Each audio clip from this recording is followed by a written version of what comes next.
Boa noite, rubro-negro. Boa noite, rubro-negra. Saudações, rubro-negras. Aqui quem fala com vocês é o Joab, um dos hosts aqui do Rubro-Negro Sem CEP. E estamos aqui hoje para a gente falar a respeito do dia do Flamengo, né? Hoje a gente teve um dia bem movimentado, menos movimentado do que outros, mas teve bastante movimento. A gente vai falar aqui sobre a apresentação do Vitão, sobre algumas falas que o Boto teve hoje na entrevista, né, do Vitão. Falar um pouquinho também, né, sobre algumas especulações, o mercado da bola está aquecendo aí para o Flamengo, parece que tem mais gente chegando. E também falar sobre uma novidade muito legal que o Flamengo, na verdade, lançou ontem à noite, mas repercutiu hoje, né, durante o dia, que foi a Flá TV, e vamos começar por isso. O Flamengo vai começar a transmitir os jogos no exterior, né, de graça no YouTube, com imagens, com narração em português e em espanhol inicialmente. Eu acredito que a narração em inglês não deve demorar de sair, porque o Flamengo já tem público em países de língua inglesa, mas principalmente em países de língua espanhola. E, cara, isso mostra um primeiro passo muito importante que o Flamengo quer dar. O Flamengo vai começar realmente com esse conquistando esse público de língua espanhola, e vai fazer um backtest, na verdade, né? Ele vai testar durante alguns anos aí essa transmissão via Flá TV, né, via Flamengo TV, para justamente tentar, né, pelo menos, ou ter poder de barganha para fazer isso na Flamengo TV em 2029, que é quando acabam os contratos de TV, né, quando acabam os contratos atuais, e o Flamengo vai ou poder vender esse contrato para um outro player, ou ele pode ficar com seus direitos e fazer o que bem entender. Então, foi muito bem falado na internet, principalmente no X, né, no Twitter. Os gringos gostaram muito dessa novidade, desse que o Flamengo está trazendo, né, desses jogos de graça. Os caras querem ver Campeonato Brasileiro e vão ver o jogo do Flamengo em primeira mão, e isso vai trazer mais torcida, vai trazer mais engajamento para o clube, é muito importante. E seguindo, né, sobre tudo que aconteceu no dia, hoje foi a apresentação do Vitão. O Vitão, que é um zagueiro, veio do Inter, né, foi um dos melhores zagueiros há 2 temporadas atrás. Ano passado foi um pouco mais difícil para ele, porque o Inter teve um ano muito complicado, então não dá para a gente dizer que foi só culpa do Vitão o Inter não ter ido bem. O Vitão, que é da base do Palmeiras, se não me engano, foi vendido para o Shakhtar logo depois que subiu. E vamos dar uma olhadinha aqui na carreira do Vitão, para a gente conversar um pouquinho a respeito dele. O Vitão, o Flamengo já tinha tentado trazer o Vitão no meio do ano, e infelizmente não conseguiu. Acho que desde o início do ano que o Flamengo estava tentando e envolver ali aquela questão do Thiago Maia. Ele tem notas medianas, mas aqui eu não quero levar em consideração as notas, porque o Internacional foi muito mal esse ano, então é muito difícil você avaliar o jogador, porque o todo ele influencia muito, né? O Vitão tem 24 anos, se não me engano, jogador super jovem, 25 anos, né? Jogador super jovem, jogador que tem ali um bom passe, que é alto, é um jogador que tem uma grande taxa de conversão de desarmes, de carrinhos. Ele tem, apesar de ser alto, ele tem uma deficiência na bola aérea, tá? Então, isso é algo que a gente precisa ficar esperto aí com ele, ficar atento. Obviamente, o Vitão vem para ser reserva, o Vitão não vai ser titular do Flamengo de primeira, né? O Vitão, ele tem, ó, o mapa de calor dele mostra que ele, de fato, leva a bola mais para frente, não é um zagueiro só de rebater a bola, é um zagueiro mesmo ali de jogo estruturado, que é o jogo que o Flamengo pratica, né? E sobre essa questão da bola aérea, eu acho que por ele ainda ser jovem, ele tem como melhorar isso. Vai ter companheiros muito bons, tá? Durante o ano, né? Obviamente, ele não vai tomar a vaga de um dos Léos agora, e muito menos a primeira preferência do Danilo, mas o Flamengo, quando precisar jogar com a zaga reserva, vai ter jogador para colocar ali, né? Então, a gente olhando aqui a carreira do Vitão, a gente vê que ele é um jogador que tem minutagem alta, pelo menos desde que esteve no Internacional, sempre teve minutagem alta. Não faz muitos gols, até porque é zagueiro, não tem por que fazer, No Shakhtar teve pouquíssimas oportunidades, mas é um jogador bem interessante. O Flamengo foi atrás, talvez aí para ser o reserva, né? Talvez aí o quinto ou sexto melhor zagueiro do Brasil, já que a gente tem três dos 10 melhores que estão com a gente, então talvez o Vitão esteja entre esses top 10 aí de zagueiros. Uma tradução muito boa, muito sintomática, né? Um jogador jovem ainda, dentro daquilo que a gente o Boto falou, que o Boto não, que o BAP falou, né, que o Flamengo quer trazer jogadores mais jovens para poder ficar mais tempo aqui e fazer carreira mesmo e talvez até serem revendidos, né? E a apresentação do Vitão, cara, teve um momento muito interessante ali, vamos mostrar aqui para vocês. Foi um momento de emoção do Vitão, lembrando da infância, lembrando ali dos momentos que ele viveu, né? E falando sobre como é para ele estar no Flamengo. Vamos ouvir um pouquinho. Um pouco da sua trajetória, mas ao mesmo tempo que pudesse ser um recado para essa galera que vai passar por essa jornada tão difícil que é se tornar um jogador de futebol e jogar numa instituição do tamanho do Flamengo.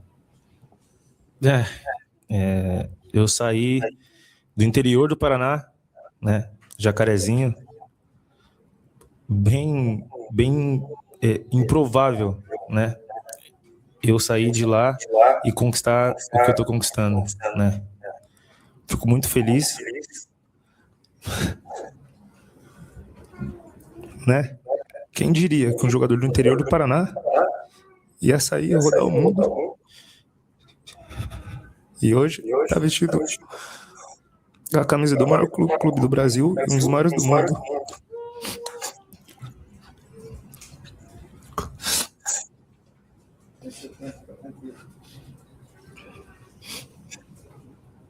A pergunta foi essa, né? Tocou o coração, né? Eu falo porque meu pai tá aqui.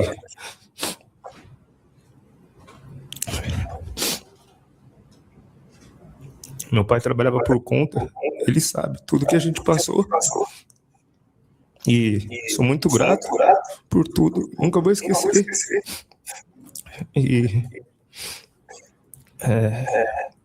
deixar um abraço para todo o pessoal de Jacarezinho e para os jovens que nunca desistam dos seus sonhos. Se apeguem em Deus que tudo é possível. Cara, assim, de fato é tocante, né? A gente vê que o jogador, ele queria muito, ele falou isso na entrevista, que ele queria vir para o Flamengo. Quando o Flamengo apareceu na jogada, tudo mudou para ele só pensou em Flamengo. E, assim, a gente vê o jogador fazendo esse tipo de declaração, se emocionando por estar chegando no maior clube do Brasil. E aí, cara, quem é rival acaba sangrando, acaba se doendo, que é o maior clube do Brasil. Não tem muito o que discutir, né? Todo jogador quer estar no Flamengo, sabe que estar no Flamengo é a maior vitrine, que estar no Flamengo é a maior possibilidade de ganhar títulos, que estar no Flamengo é onde ele tem mais chance de ir para a seleção. Então, o Flamengo se tornou isso. O Flamengo já era muito grande, mas se tornou ainda maior aí com o passar dos anos. E todo mundo só tem que aceitar. Eu vi no Twitter até alguns torcedores do Inter chateados que o Vitão falou sobre estar vindo para o maior clube do Brasil, sobre estar vestindo um manto sagrado. É a verdade. Morde as costas, morde a testa, né, como o pessoal diz. Então, muito legal a apresentação do Vitão. Na apresentação do Vitão também a gente teve o Boto falando sobre essa loucura que a gente está vivendo no mercado de transferências agora. Assim, o Twitter está uma loucura. Parece que o Flamengo brigou contra o rebaixamento ano passado e ninguém serve e não ganhou nada, sei lá, perdeu a Libertadores, porque os caras querem 1 milhão de reforços, cara. E não é assim que funciona. O time já é muito bom. Não dá para você trazer vários jogadores, sei lá, 3, 4 jogadores bons por posição, porque sempre vai ter muita gente no banco e isso vai gerar descontentamento, vai gerar confusão, vai gerar problemas para o clube ali. Então, 2 jogadores por posição. E o Flamengo tem 2 jogadores muito bons em cada posição. Uma posição mais, uma posição menos. A gente pode discutir a lateral esquerda. A gente pode falar do centroavante reserva que não tem. A gente tem alguma discussão nas pontas ali, porque tem jogadores que talvez não entreguem tantos gols quanto a gente gostaria. A zaga está resolvida com a chegada do Vitão, e tem a questão do gol. E falam também sobre um volante, né? E vamos ouvir a fala do Boto a respeito disso que eu estou falando aqui, que é bem esclarecedora, né? Vamos lá. Ele deu uma declaração assim, não foi bem uma pergunta, ele nem abriu para pergunta na coletiva, e já abriu a coletiva falando a respeito disso, né? Boa tarde. Estão a ouvir? Estão a ouvir? Boa tarde a todos. Já tinha saudades vossas. Antes de apresentar aqui o Vitão, que é para isso que aqui estamos, queria só dar aqui uma palavrinha em relação ao mercado da bola, não é?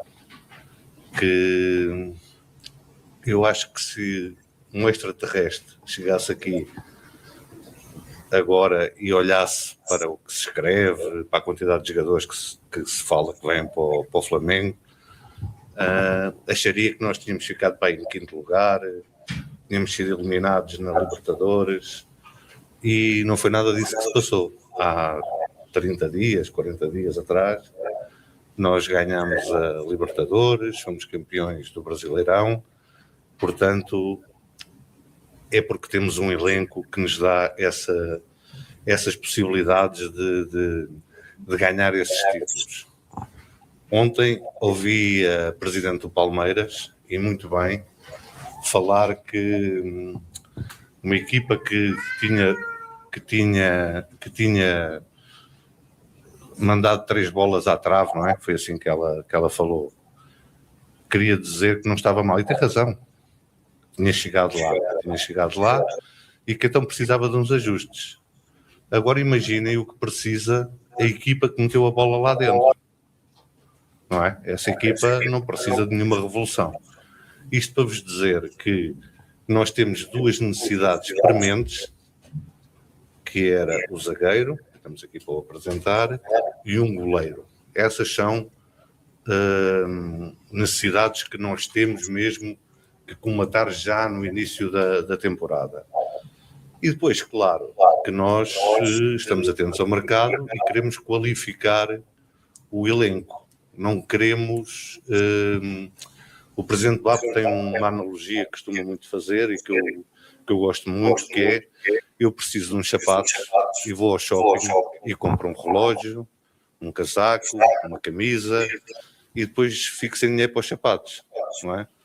E então venho de lá com coisas que já tenho e venho de lá sem a coisa que fui lá para comprar. Portanto, nós sabemos o que queremos para qualificar mais o elenco, sem pressas, sem nenhum stress, sem ir naquele stress que vocês têm, e é normal, porque isso faz parte do jogo. De 50 nomes, eu dei-me ao trabalho de ver 50 nomes para o Flamengo, 50, e vamos hoje é dia que é 8 ou 9, nono dia da janela, e já vamos em 50 nomes. É verdade que vocês fazem um bom trabalho para promover jogadores, fazem um trabalho para os agentes, que faz parte do jogo isso, faz parte do jogo, mas nós não nos vamos impressionar com esse tipo de coisas. Vamos trazer os jogadores que são prementes, um está aqui ao meu lado, e o outro há de vir, e depois vamos trazer jogadores, se for possível, os tais sapatos que precisamos, e não mais um relógio, mais um casaco ou mais uma camisa, e para depois termos 10 camisas e 10 casacos e ficamos sem os sapatos. Tá? Falando agora do Vitor. Então, assim, galera, acho que ele foi bem claro aí, usou algumas metáforas, mas eu achei ele bem claro na declaração. Tem muito torcedor do Flamengo que ainda não está preparado, sabe, para a era de profissionalismo do clube. A gente está falando aqui de um clube que, por exemplo, nosso 10, nosso meio ofensivo é o Arrascaeta. o melhor da América do Sul e um ídolo histórico. A gente tem o Carrascal, que joga na posição dele, está sendo titular, só que, em tese, o Carrascal é um reserva do Arrascaeta. Em tese, tá? Teoria. E aí, hoje, bombou na internet que o Flamengo tinha que ir atrás do Thiago Almada, porque surgiu uma notícia de não sei de onde que o Palmeiras ia dar 20 milhões no Thiago Almada. Hoje à noite já desmentiram isso, já falaram que o Atlético de Madrid não vende por menos de 40 milhões e nem quer vender o jogador agora, porque eles acreditam que o jogador vá performar. Gente, se o Thiago Almada chega no Flamengo, como ia ficar a situação do Carrascal? Porque eu falo do Carrascal porque o Thiago Almada é melhor que o Carrascal. O Arrascaeta não ia deixar de ser titular, primeiro ponto, né? A gente tem que ter isso em mente. O Arrascaeta é o titular absoluto. Aonde o Carrascal se encaixaria? Aonde o próprio Almada se encaixaria? O próprio Almada seria reserva, cara, do Arrascaeta. Pelo menos eu vejo assim. Se fosse, não, os dois não jogariam juntos, tá? O Felipe Luiz esquece. Não dá para jogar com o Thiago Almada, Arrascaeta e o Pedro. Isso aí é loucura. Ainda mais no futebol de pressão que o Felipe Luiz quer. Então, assim, a torcida não entende que assim, o Flamengo não precisa de uma ofensiva agora. Precisou na janela do meio do ano, trouxe o Carrascal. Não precisa agora. Você ir atrás do meio ofensivo nesse momento é só mero luxo, como ele falou. É ir comprar o sapato e voltar com o relógio, com o casaco, com a bolsa e não trazer o sapato que você precisava. Entendeu? Qual que é o sapato que o Flamengo precisa? Um centroavante. Ele falou também, num trecho ali da entrevista, que o Flamengo tinha duas prioridades 0-1, né, para essa janela, que era o zagueiro, o Vitão, e um goleiro, que tudo indica, pelo que está saindo aí, que está sendo fechado com o Endel, né, jogador do Gil Vicente, que iria para o Botafogo, mas parece que os empresários do Endel não gostaram muito ali do que vira do Botafogo, essa questão do transfer ban, o Botafogo não está pagando ninguém, e preferiram o Flamengo, que é o mais correto, o mais comum. Mas assim, pessoal, então, só voltando à fala do Boto, vamos ter um pouquinho mais de paciência. Tem 9 dias de janela aberta, a janela vai até março. Tem ainda 2 meses de janela praticamente. 2 meses e meio. E eu tenho certeza que o Flamengo vai trazer o goleiro. Estamos falando bastante do Marcos Antônio de São Paulo, que é um bom jogador também. E é uma posição que eu acredito que o Flamengo vai precisar, porque vendeu o Alan não vai ficar. O De La Cruz não é confiável. O Saúl fez uma cirurgia de que só vai voltar, se eu não me engano, em março ou abril. Então, agora para o início da temporada, ter mais um volante seria interessante, além de Jorginho e Pulgar, e o Everton Araújo, que vai ficar no elenco. Melhorou muito no final do ano e tem tudo para desempenhar muito bem ainda, né? Então, assim, vamos ter um pouquinho mais de calma. Vamos deixar o próprio Boto trabalhar, o próprio BAP trabalhar, porque o nosso elenco é bom. O nosso elenco é muito bom. Igual ele falou, se o Palmeiras, que perdeu tudo no passado, vai fazer poucas contratações, porque entende que o elenco deles é bom, a gente não tem que ficar maluco aí com o Cruzeiro contratando, até porque trouxeram o Gerson agora, não trouxe mais ninguém interessante. A gente não tem que ficar maluco aí com o Cruzeiro contratando, com, sei lá, até que a nossa janela, a janela desse ano tá meio devagar, se for olhar aí, não tem tanta contratação bombástica, a gente vai conseguir olhar para o Gerson, bombástico ali, o Marlon Freitas no Palmeiras, que para mim também não é grande coisa, para mim não é um super jogador, o Marlon Freitas é um jogador nota 6 no máximo, e o Vitão no Flamengo. Eu não consigo pensar em outra contratação que tenha gerado qualquer tipo de frição na temporada. Sem dúvida, Gerson no Cruzeiro foi a melhor contratação até agora. Mas só o Gerson não vai fazer o Cruzeiro ser o que é. Tem um outro assunto que eu nem ia falar aqui hoje, mas também bombou bastante hoje, que foi sobre a questão daquela proposta que o Flamengo fez de 30 milhões pelo Caio Jorge. E o Cruzeiro rejeitou mais uma vez. Só que o Caio Jorge sentou com o Cruzeiro. As notícias que saíram é que o Cruzeiro vai renovar com o Caio Jorge por mais 4 anos, com um salário de 3 milhões de reais.